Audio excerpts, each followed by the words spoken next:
ముందుగా ఒక బౌల్లో 1 కప్ మిల్క్ పౌడర్ని వేసుకోవాలి. దీనిలో 1 స్పూన్ శనగపిండి వేసుకుని శనగపిండి అంతా కలిసేలాగా కలుపుకోవాలి. ఇలా మొత్తం అంతా కలుపుకున్న తర్వాత 1 కప్ నెయ్యి వేసుకుని ఉండలు కట్టకుండా స్మూత్గా కలుపుకోవాలి. ఇప్పుడు మనం ఏ కప్తో అయితే మిల్క్ పౌడర్ తీసుకున్నామో అదే కప్తో 3 కప్ షుగర్, మరలా అదే కప్తో 1 కప్ వాటర్ వేసుకుని తీగ పాకం రానివ్వాలి.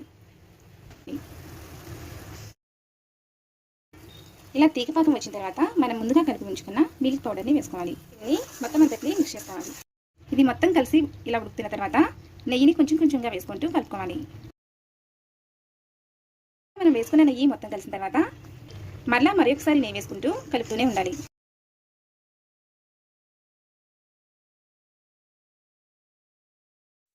ఇప్పుడు మనం తీసుకున్న క్వాంటిటీకి సుమారుగా 2.5 కప్పుల వరకు నెయ్యి అనేది పడుతుంది.